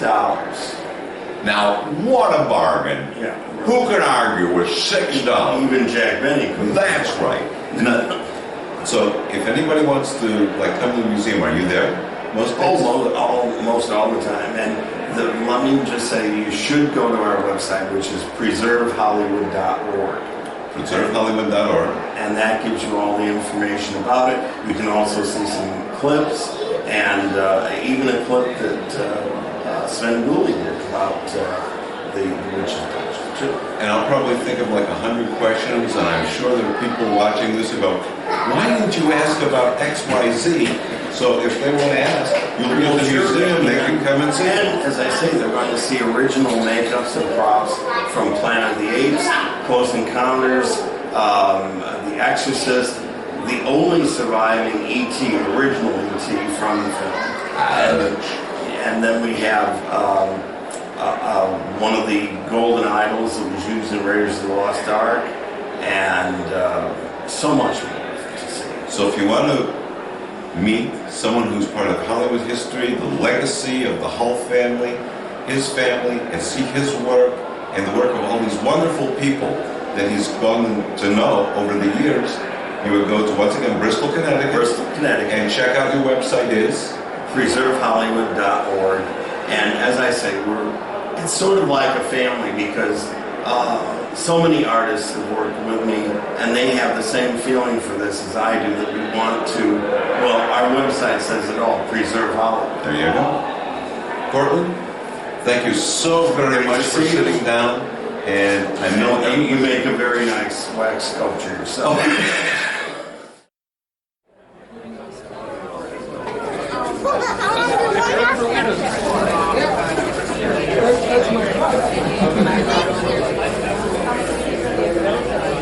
I was thinking about it, it's for sale, but it's only a queen size, and you know, I need a king size. So, but it's a nice firm lid. Our next guest coming up here on the... I'll do it. All right, here's Karita. Our next guest was so much fun to talk to. I know Drac had so much fun talking with him. It was a thrill just to be in the same room with the two of them. It was hilarious. Our next guest is director Sam Irvin. Oh, this guy is like a mega filmmaker, 40 films to his credit, and I guarantee you, some of them you've seen, but let's go even farther back to before the things you actually directed, because you say you started working with Brian De Palma. Yes. My first professional job in the movie industry was working on The Fury, which was a De Palma film in 1977, and it was shooting in Chicago. I was between my junior and senior year in college, and I went up to Chicago and worked as a production assistant, an extra, and I got an assignment from Cinefantastique magazine to do a journal on the making of the film, which allowed me to have one-on-one interviews with Kirk Douglas and John Cassavetes and all the people in the film, and got to know Brian De Palma, and he ended up hiring me as his full-time assistant. So I went on from there and worked as his assistant on Dress to Kill and other projects. Oh, Dress to Kill, great film with Michael Caine and Angie Dickinson and Nancy Allen. Nancy Allen, and we all want to know, because I already asked you this. Yeah. All right. Angie Dickinson always said in that shower scene, she did the shower scene. That was her. Come on. Come on, Sam. We won't tell anybody. Okay, It's don't just, tell anybody. No, it's just you, me, and everybody watching this Monster Bash special on the... So you can tell us. All right. Now, do I have to tell you this in the Dracula accent?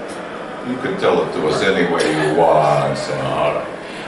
No, it was genuinely Angie Dickinson, full frontal nudity, head to toe in the wide shots. Now, when it went into the tight inserts, it was a body double for those.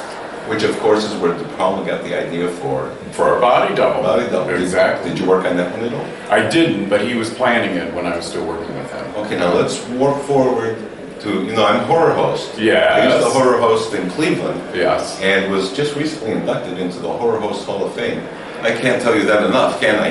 Can I do a high five? Oh, bam. There you go. Double pump. But, all right. Nice. Now, but you've worked with, after we get past Vampira, Zachary, you worked with the penultimate horror host, which is? Elvira. Elvira. Yes, I was very, very lucky to direct her second film called Elvira's Haunted Hills. I'll tell you how I got the job. She had done her first film in 1988. I directed my first feature in 1990 called Guilty as Charged, with Rod Steiger playing a madman who kidnaps murderers and fries them on his own electric chair. And I met her at a party shortly after that, and she had seen my film and loved it. And she said, if I ever do another Elvira film, I want you to direct it. And I'm like, whoa, this is fantastic, because I absolutely loved Elvira. Many years go by, almost 10 years, and she finally calls and she says, listen, we're going to do another Elvira film. We're interviewing a number of directors, but I really want you to come in and talk to us about possibly doing it. So I went in and she handed me a script. She said, this is Elvira's Haunted Hills. Now, it's a spoof of the Vincent Price, Edgar Allan Poe, Roger Corman movies, like Pit and the Pendulum and House of Usher. Are you familiar with those? And I said, honey, you have no idea. This is Vincent Price's monologue from the end of Pit and the Pendulum. And you quoted it. Do you know where you are, Bartolome?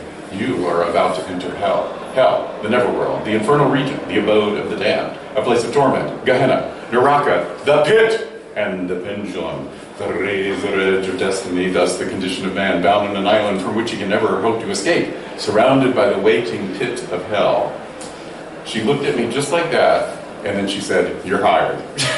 You're hired. And that's how I got it. I thought Drac was really impressive in the supporting role. So that's great. Now, how was she to work with? Unbelievably great, and we have become the closest of friends and I mean, we see each other all the time, and I just absolutely love me some Cassandra Peterson. She's just fabulous. Well, you know, I don't know if I've mentioned this, but I'm in the Horror Host Hall of Fame. And when I was inducted in March, Cassandra Peterson actually opened up the ceremony. Nice! It was a big deal. Very nice. And I was there because I was being inducted.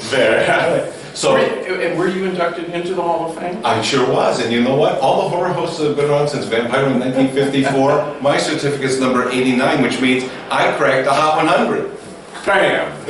Double bump. Bam. All right. Now, let's get down to business, what you've been doing recently. We know that you are we have a lot of Rondo winners here at Monster Bash this year. Yeah. And we know that you've won not one, but two. Hey, double pump again. Boom, boom. 2 Rondo Awards. Tell us what those were for. Well, last year I won Best Article of the Year for, if you've ever heard of Little Shop of Horrors magazine, I guest edited an entire issue on the making of Frankenstein, the True Story, which was a 2-part Frankenstein adaptation miniseries on NBC TV in 1973. It was a big, huge budget, all-star cast. James Mason, Michael Sarrazin was the creature, Leonard Whiting was Dr. Frankenstein, Jane Seymour was the female creature. It had Agnes Moorehead, Sir John Gielgud, Sir Ralph Richardson, just incredible all-star cast. David McCallum, everybody was in it.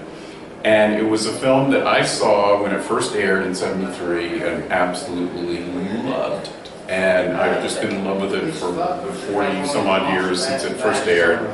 And I put it actually on the cover of a fanzine that I did as a teenager called Bizarre. And even way back in those days, I was 17 years old and just graduated from high school. I got to convince my parents to send me to London, where I interviewed Jane Seymour about the movie, and I interviewed a bunch of other people unrelated to the movie for my fanzine, like Christopher Lee on the set of Man with the Golden Gun, and Diana Rigg, who Vincent Price and Coral Brown introduced me to. I mean, it was just like this charm period where I met everybody. Flash forward 45 years doing this magazine on Frankenstein, the True Story, I interviewed Jane Seymour again, and she remembered our first interview, and it was just a culmination of a whole lifelong love affair with that movie. And to win the Rondo Award for it was unreal. It was just incredible. Isn't it great when you get to relive something that you loved as a child? Yes. Yes. And it's total labor of love. I mean, I didn't get paid a dime. So to not only, the fans seemed to really like the magazine, but to get the Rondo was just, that was fantastic. And that was your first one? Yes. The second one this year, literally 2 weeks ago. There's more? There's more. Oh boy. And here we go full circle because I won Best Interview of the Year. What? This year for an interview I did with Elvira, with Cassandra Peterson for Scream Magazine. And so there you have it. Now there's another thing people would probably be interested in you did. You were one of the producers on Gods and Monsters, which was such an incredible film. So I felt so lucky to have been a part of it. It starred Sir Ian McKellen as James Whale, the director of Frankenstein and Bride of Frankenstein. Bride of Frankenstein, by the way, is my favorite movie of all time. Bam! Bam! Oh, and those 2 Rondos. Bam! Bam! Okay. And in Gods and Monsters, we got to recreate for a flashback scene the actual laboratory set from the Bride of Frankenstein. And I helped track down the original equipment that Kenneth McFadden had done for the original Frankenstein and Bride of Frankenstein. Also, Mel Brooks had tracked it down and used some of it. Right. Yeah. And it was just like a dream come true. It was a great film. It was. Ian And McKellen was great, and those recreation scenes were great. And then when it fast forward to that reception, yes, and the actors playing Boris and Boris Karloff, Karloff, it was just. Everything about that movie was charmed, and it won the Oscar for Best Screenplay that Bill Condon adapted from the book by Chris Graham, and Bill also directed the movie, and we got other Oscar nominations for Best Actor for Ian McKellen, Best Supporting Actress for Lynn Redgrave, and Lynn actually won the Golden Globe for Best Supporting Actress. It was just a dream. It was a great picture.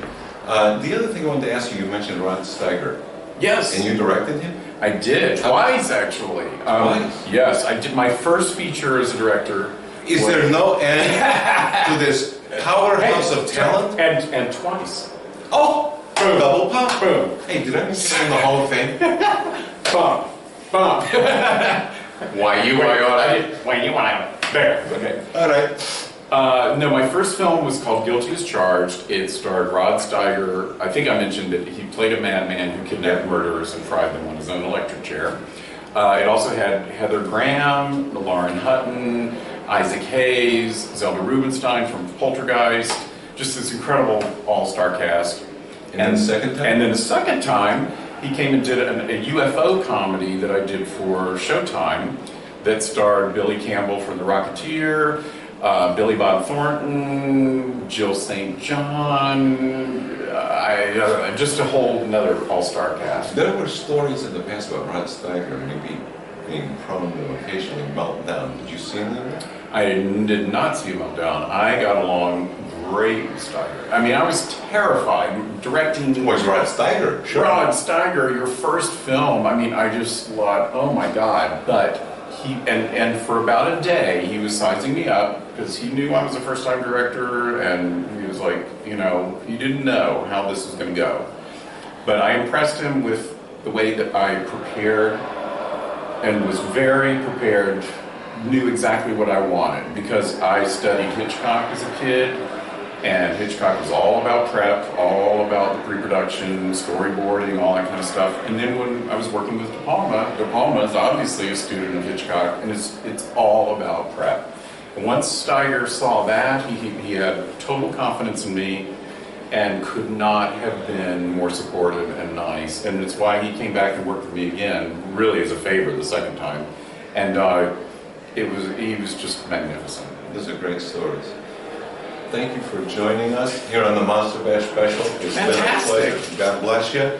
Nice. And big time director. And even now, working around the clock doing things for Hallmark, Lifetime. I directed 6 movies last year.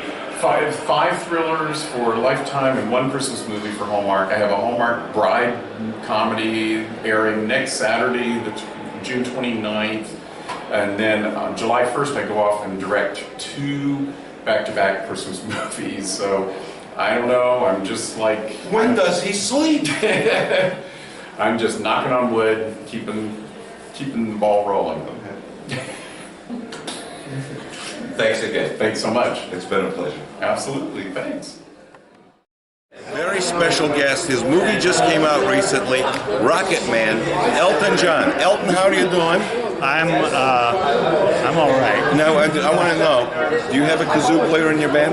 No. No, oh, okay. What do you think? You know, I studied with all the kazoo masters in Europe, so I'm pretty good on it. Okay. I played with Roy Orbison. Okay. Yeah, of course, you know, it was like this. You know the song, right? Yeah. Of course, you know, Roy was on the stage, I was in the audience, but who the hell cares, right, Elton? Yeah. Okay, so am I hired? Okay. Well, I'm going on tour for the farewell tour here with Elton John. Let's shake on it. Okay. Oh, come on, Elton. All right, thank you. Okay. We had the privilege of speaking with 3 lovely actresses for this special. Yes, Martine Beswick Beverly Washburn. and Veronica Carlson. Each one of them was a gem to talk to, and I'm sure you're going to think they were just as lovely as we do. It's a real honor. This is like a double threat. We have Martine Beswick who a two-time Bond girl, and also Big Hammer star, Martine. It's a pleasure to meet you in drag. Lovely to meet you. Thank you. And so tell me, how did you get into performing and acting? Oh, do you have time? We got nothing but time. Oceans of Time, as my lovely Joshua Kennedy said. Actually, I wanted to be an actress since I was a little girl, and I have no idea why I said this, because I've never seen a film, I'd never seen television. I didn't see television until I was 13 years old, when I went to London. So I have no idea how this came about. And I just kept on saying that until I did it. Now, coming from London, did you do any stage before film? No, I was not. I love film. But you were beautiful, so they just said, she's going to photograph lovely, so we'll put her right in the film. Not quite. No? Well, fill me in. Well, first of all, it was actually, I started doing little things, and I started doing a little bit of television and little bits of film. But the main thing was From Russia with Love. And that was the first. That was the big. Which is my favorite Connery Bond. That's good. It's the one that's actually like espionage and thriller, and didn't get like silly with goofy gadgets and stuff, which like when they get the Roger Moore. So tell us about that one. Well, it was actually because I'd been up for Dr. No, and I met Terence Young, and he said to me, "You're too young to play Connery. You're not right." He said, "But go and get," and he said to me, "Get some work." He said, "Because I've got an idea." Because obviously he knew he was going to be doing this, right? He said, and later on I discovered that he said, "I want you to be my gypsy fighting gypsy." Yes, which is a great fight. This is the star we meet who's most consistently associated with the word cat fight. Okay, so but now you did another Bond with there was only like another film in between. You're back in Bond again, right? Yeah. And that one was Thunderball. Thunderball. How'd you enjoy that? Loved it. Loved it. That was actually the most wonderful because it was the zenith of Bond. And working with Sean Connery, what's it like?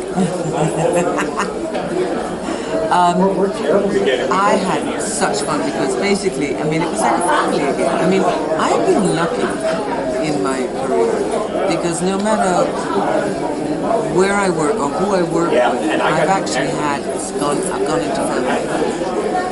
Always. I mean, you just did this film, family. It's always, Hammer was family, Bond was family, and all the Bond girls when we meet, it's like a love fest. And that's incredible when we see you at the convention here, because it's you, Veronica Carlson, Christopher Dean, you're all together when you talk about family, and you were showing your film House of Gorgon, which we didn't get to see. Countess Carita and I didn't get to see it last night, so I was going to get a copy of the DVD to take back to the castle so we could watch it. And all the copies were gone. It wouldn't have mattered. They sold out. You're a hit. You're gonna be big in London, New York, LA. Yeah. You can call the Academy. The nominations are coming in now. So now the association with Hammer with, was it 1 Million Pieces? Yeah, that was the first one. And now we know that also had some effects in it with Ray Harryhausen and stuff. Oh, love Ray. Did you have to work? Did you? Oh, God, yes. Oh, I met him several times. Isn't he the loveliest man? So soft-spoken, and you know, it's like I'm nervous to approach you people, and you feel nervous because it's Ray Harryhausen, but it's like he's like one of the guys, and he like talked to you, but very soft-spoken and he's nice. also there's something. He's got a twinkle in his eye. He did. And he was like this tall, rather handsome American, so very soft. And I just adored him. I mean, my feeling about him was that I wanted to sit at his feet and I wanted him to tell his stories. I wanted him to give me adventures. I just adored him. Your shots intercut with some of the special effects? Well, we had that, there was a moment when we had to fight the pterodactyl. Yeah.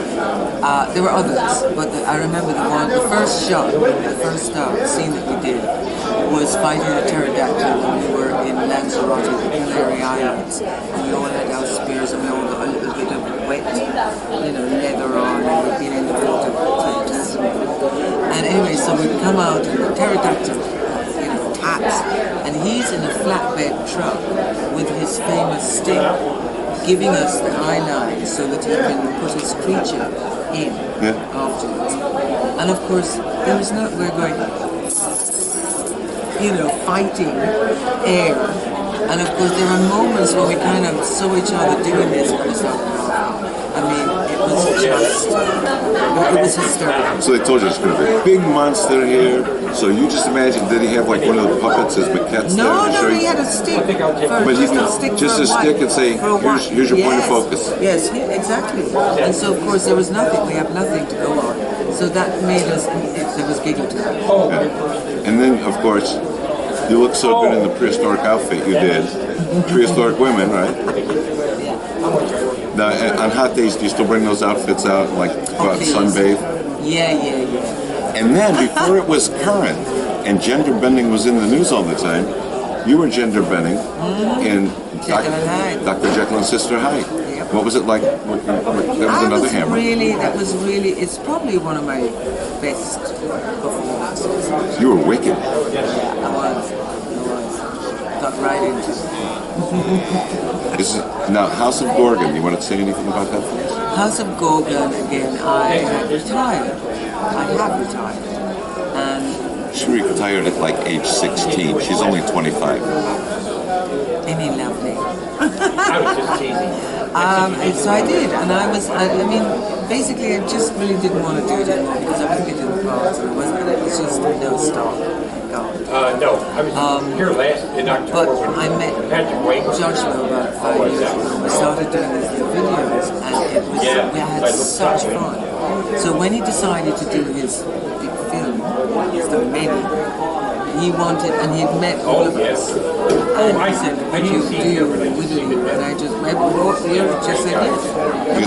It's you, Christopher Neiman, Veronica Carlson, Carolyn Monroe. That's it, and Carolyn Monroe's daughter.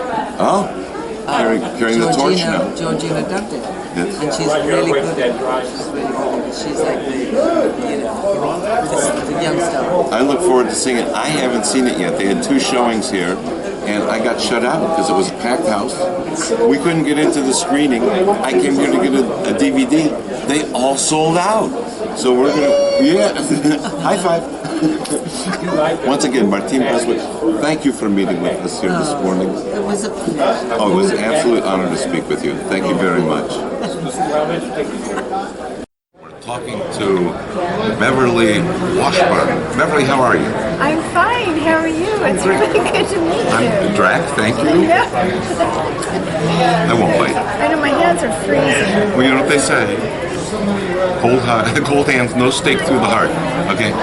Now, Beverly has a long and storied career, starting as a child star. This really interested me, that you were in George Stevens' film, Shane. Okay, which one are you here?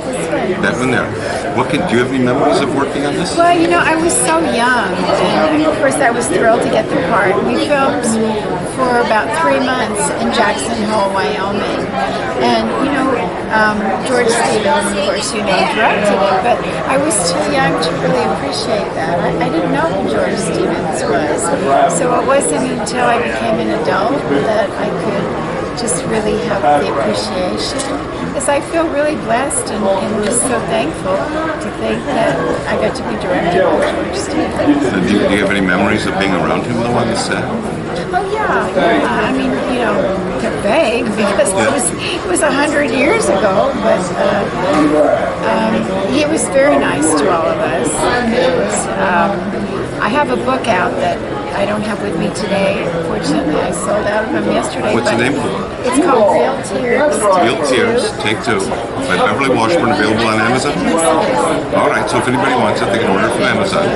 And I talk about Cortlandt in the book. It's my autobiography. Sure. There was a time when we had the weekend off and we went up on the chairlift, and Alan Ladd was right behind me in the chair behind. When we got up to the top, he was too afraid to go back down. And it was so funny because here's this, this macho, Western star, and he was, so they had to send a helicopter to to get him back down, and I went down. And Shane, come down, Shane. And so the next day, of course, all the crew were ribbing him and everything. You know, because he was afraid to go back down, and I happened to be in the chair in front.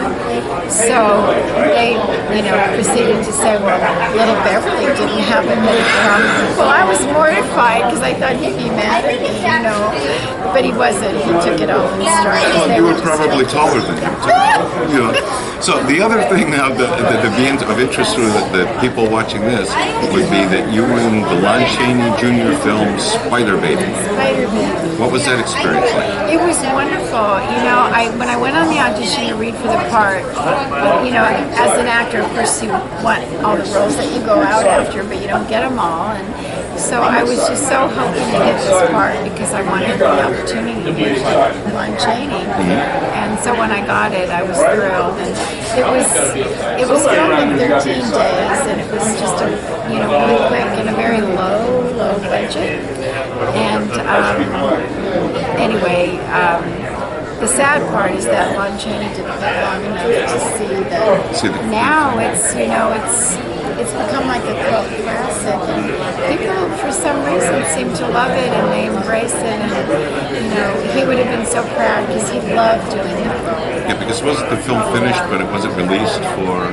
Or it didn't escape, right? For a couple of years, right? Yeah, it went into some kind of legal litigation. I don't know the whole story, but it just kind of sat there for years, and then Quentin Tarantino, who is a good friend of Jack Hill's, happened to see the film, and he liked it because, you know, he's kind of out there. Quentin Tarantino. Yeah. And out there. What does she mean by that? And so he loved the film, and so he was very instrumental in getting it released. Do you have any memories of working with Junior? That anything interesting? Well, he had nicknames for Jill and me. We were, you know, this is, of course, Jill and sisters. And I have no idea where these names came from, but he called Jill Cracker Ass. Oh, and he how called, sweet! Can we even say yours? Well, he called me Bubble Butt. Oh. So anyway, moving right along. But it was all in fun, and he was dear. He really was. And there are a lot of stories about him where, like A.C. Lyles at Paramount said he worked consistently, and everybody knew he was a solid performer. He did a lot of work in westerns and things until they knew if you were going to use him, you had to get everything shot before noon. Well, because it was a known fact, of course, that he did drink, but, you know, it's in his contract. He'd get a little bit shaky, and so he would just go to his trailer and he'd have a little drink, and then he was fine. It never interfered with anything. But, That's good. The other thing we want to talk about, a lot of people, because this has been in syndication ever since it was done. You probably get recognized more from this film. Yeah, that one seems to be the one that people know me mostly for. That and Old Yeller.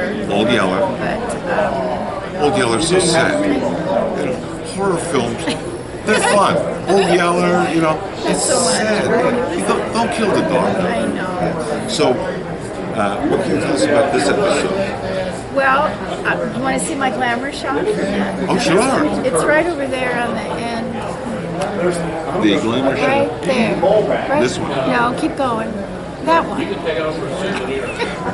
It's lovely, isn't it? I think I've been punked.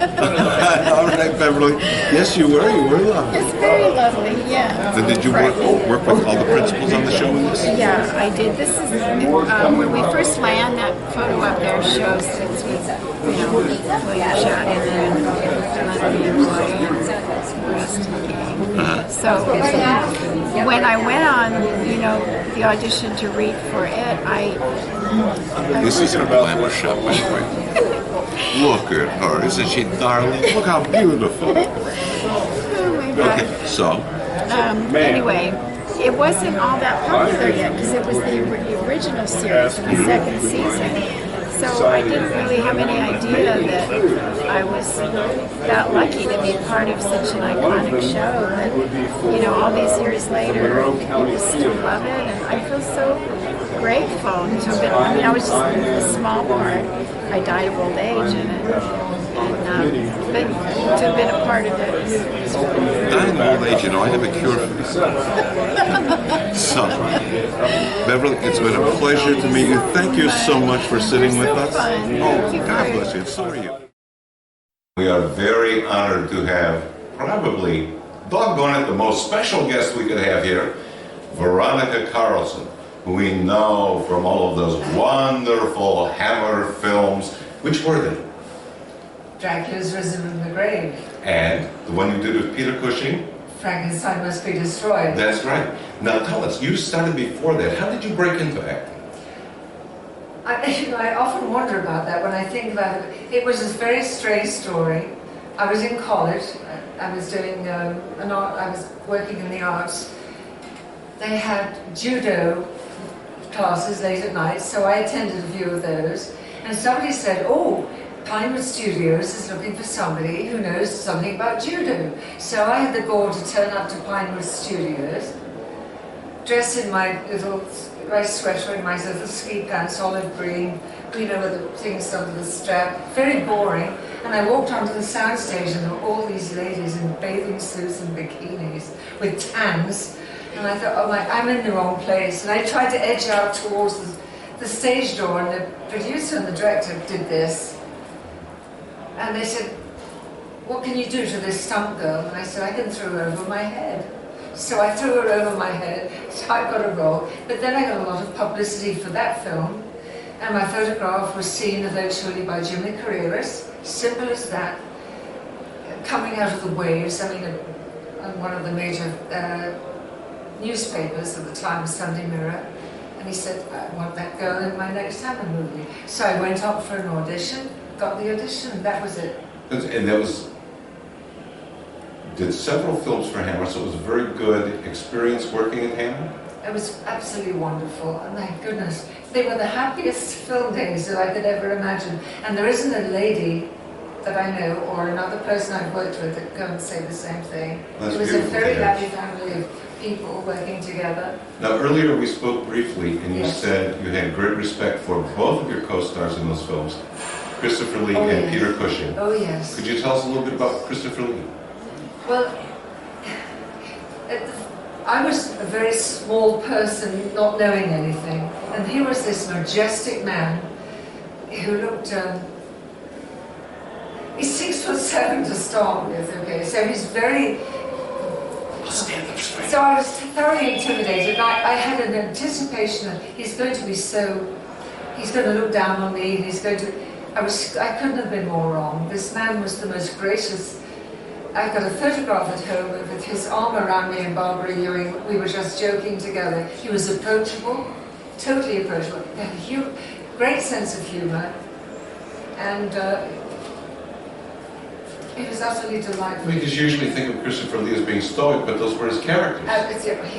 Those were his characters. He was a lovable man. And Peter Cushing in Frankenstein Must Be Destroyed. Yes. How was he to work? He was a lovable man. Yes. It sounds unlikely in this day and age that this is so, but this is how it was.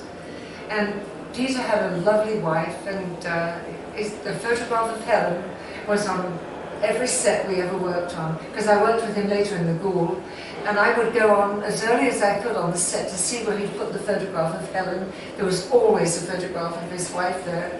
These were the days when they were gentlemen. They were really, there was no of these, what we hear in these stories now. It was a romantic time in my life. And it was a very uncharacteristic scene in Frankenstein Must Be Destroyed. Oh dear, yes. And they had set up through the entire series since the late 1950s, Yeah. the Dr. Frankenstein character to be a very sympathetic character. But then he did something so uncharacteristic in a scene with you when he attacked you. How did Peter feel about that, do you know? He was horrified. We worked there. I remember Jimmy Carreras coming in. The doors banged open onto the set, and he had this paper waving in his hand, and he was saying, "We have to do this. We have to rewrite the script. There isn't enough sex in this scene.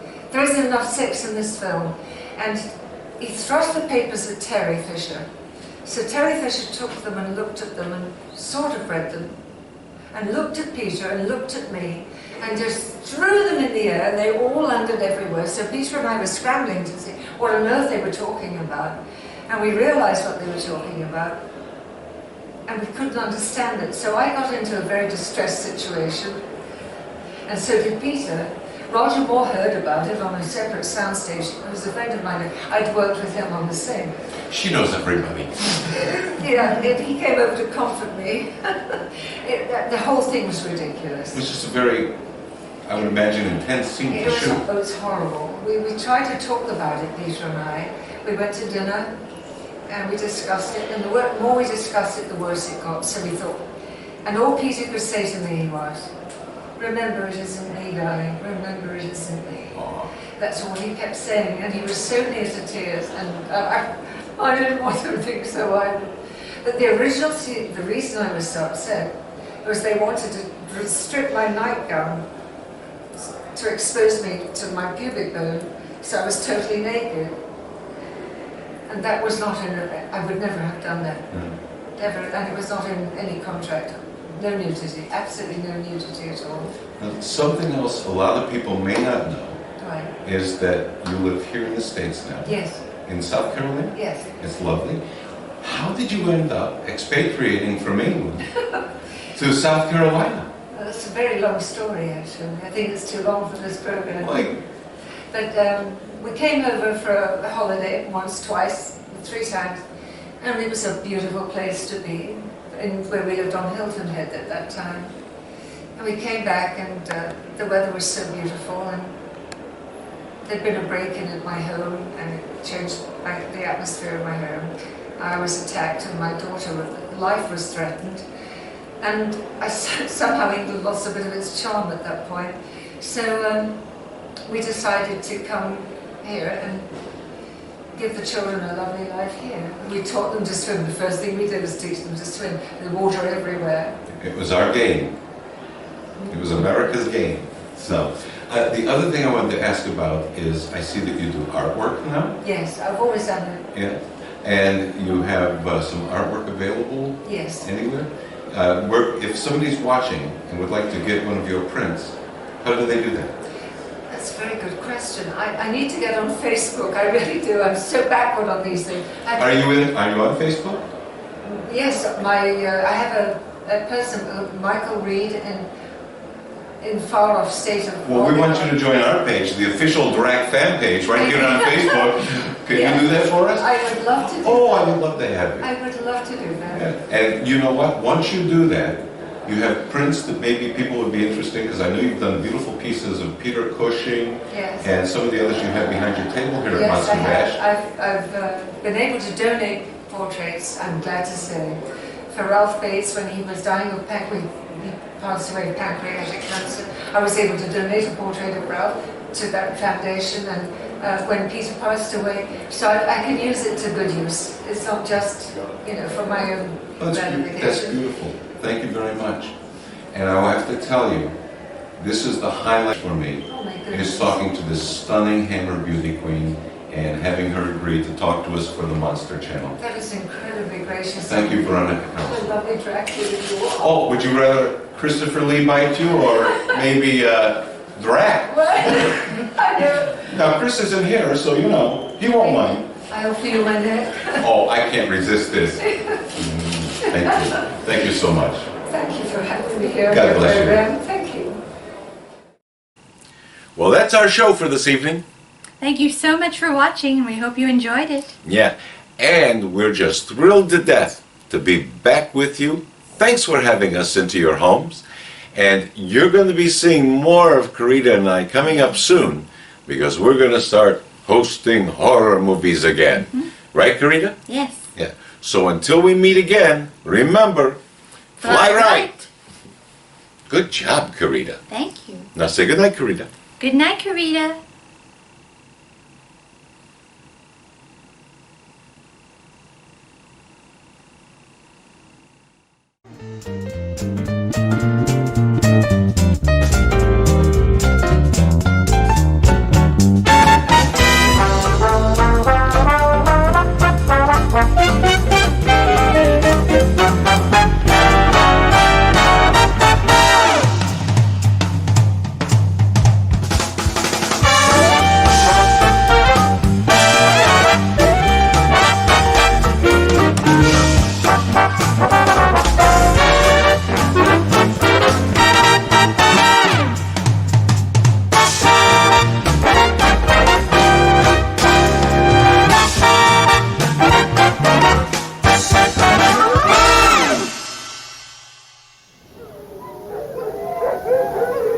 Transylvania Tonight is a Fly Right production.